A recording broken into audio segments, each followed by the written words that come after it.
Pessoal, então hoje nós estamos no nosso quinto capítulo do livro No Mundo Maior. Esse livro que tem muitas lições muito interessantes, muito bacanas para o nosso dia a dia. Esse capítulo especialmente, que se diz que é o poder do amor.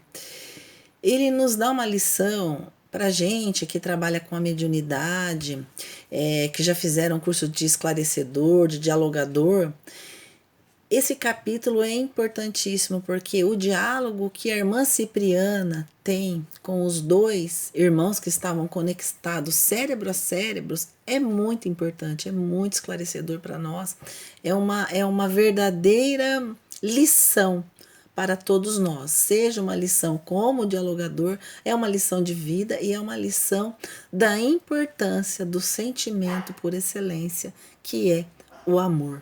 Então, a nossa irmã Cipriana, como já tinha no finalzinho do capítulo, a gente viu que ela que era o espírito que tinha a capacidade do poder de amar, e ela, capacidade esta que nem o Calderaro e nem o André teriam para dar continuidade no tratamento daquele pobre moribundo que estava doente numa cama de hospital, em conexão com o seu obsessor, que estava desencarnado. Aquele acamado, que se chama Pedro, ele tinha sido o assassino, naquela mesma existência, daquele que estava desencarnado, do seu algoz, que estava acoplado cérebro a cérebro, unido no mesmo sentimento.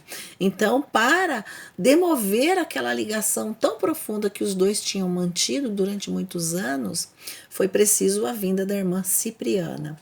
E então ela chega embada de luz e ela se transfigura quando ela começa então a conversar com Pedro, aquele doente que estava acamado.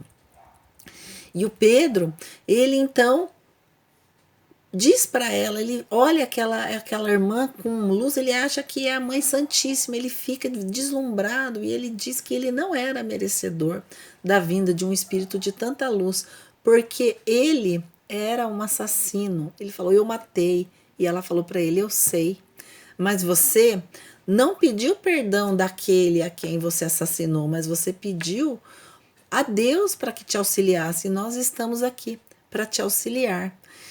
E você precisa modificar os seus pensamentos. Suprimiste o veículo físico, mas perambulas algemado ao teu, sentindo o pesado fardo. Cuidavas de ministrar o direito a ti e entortaste o destino, imprimindo perigosa curva ao teu caminho. E ela vai com esse diálogo que no livro é belíssimo, né? A gente até sugere que realmente leiam, porque aqui é um pequeno resumo. E aí ela fala, né, que da importância que ele precisa modificar para ele se cuidar, porque mesmo aquele passado delituoso, e todos nós somos delinquentes do passado, todos nós também somos merecedores da misericórdia divina. E ele fala, mas eu sou merecedor, porque ele acha que ele está diante da Mãe Santíssima. E ela fala que não, que ela já foi mãe na terra, mas não é a mãe de Jesus, ela era um espírito irmão, amigo para auxiliá-lo. E ele, eu mereço, né, esse auxílio? E ela diz, sim. Como não, meu filho? O Pai não nos responde às súplicas com palavras condenatórias, mas sim aconchegando o coração, a meiguice naquele verdadeiro ser que é o nosso Pai, piedoso, bondoso e de bondade infinita. Então ela vai nesse diálogo com ele, e ele então fica muito emotivado, chora, e Calderaro fica emocionado, o André também, porque é realmente muito legal o diálogo que eles têm. A gente até que lê, você acaba se emocionando. E ela então se aconchega com ele em seus braços, tal qual fosse uma mãe. E aí então ela começa com o diálogo com o Camilo, que é aquele que foi assassinado naquela existência pelo Pedro, e a partir do momento em que Pedro o assassinou, ele ficou do lado dele, naquele sentimento de ódio, de vingança, que une também as pessoas. Então ela fala para o Camilo, o que fazes tu, Camilo, cerrado à comiseração? E ele, né, demonstrando frieza, ele não estava muito interessado no diálogo dela. Ele estava frio a tudo aquilo, porque ele se sentia injustiçado.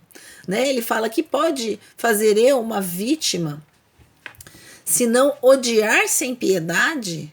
Odiar? Perguntou Cipriana. Sabes a significação de tal atitude? As vítimas inacessíveis ao perdão e ao entendimento sonham ultrapassar a dureza, a maldade dos preceitos. Quantos se aproveitam da hora da reflexão de um amigo ignorante ou infeliz para encetar séculos de perseguição ao inferno da ira. Então ela vai nesse diálogo bem interessante, né? E ela então fala para o Cipriano que o que ele fez? Onde estavas, meu filho, com teus sentimentos desprezíveis? O Pedro, hoje, ele tem uma família. E então a irmã Cipriana pede para que Calderaro e o André carreguem o Camilo e também levam o Pedro no lar onde o Pedro tinha a esposa e os 5 filhos. E ela fala para o Camilo: veja, Camilo, este é o lar de Pedro, criminoso.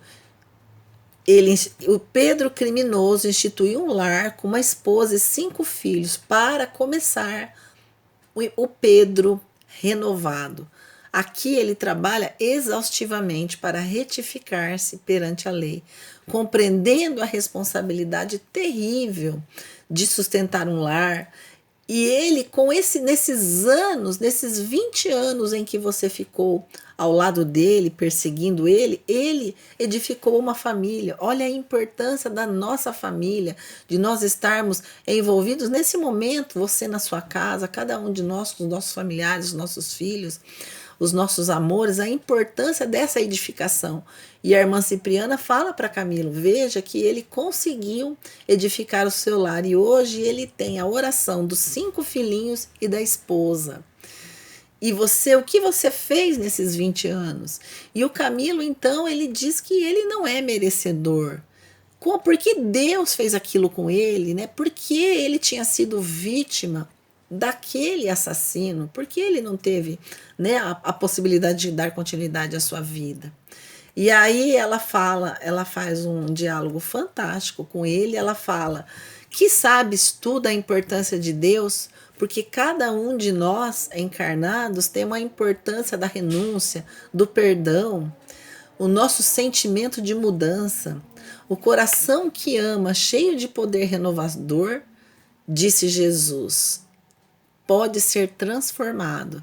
Então ela começa nesse diálogo com ele e ele então fica sem saber o que responder e ela conta para ele a sua história, que ela também no passado foi mãe de 4 filhos e um esposo, perdeu 2 filhos para a guerra e 2 filhas para a vida de poder, para a vida da vaidade. E ela achava que ela ficaria com seu esposo no final de sua vida, que era seu único amigo.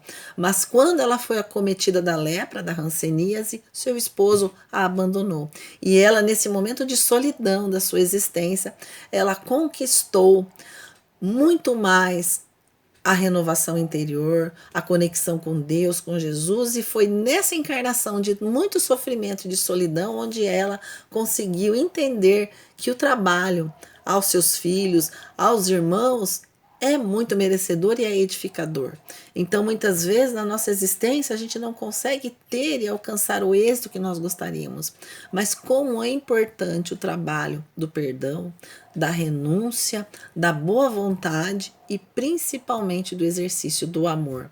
Então, no final, temos um final belíssimo, onde eles falam que, recordando Cipriana com sua milagrosa atuação salvadora, compreendi que a mulher santificada pelo sacrifício e sofrimento se converte em portadora do divino amor maternal que intervém no mundo para enobrecer o sentimento das criaturas.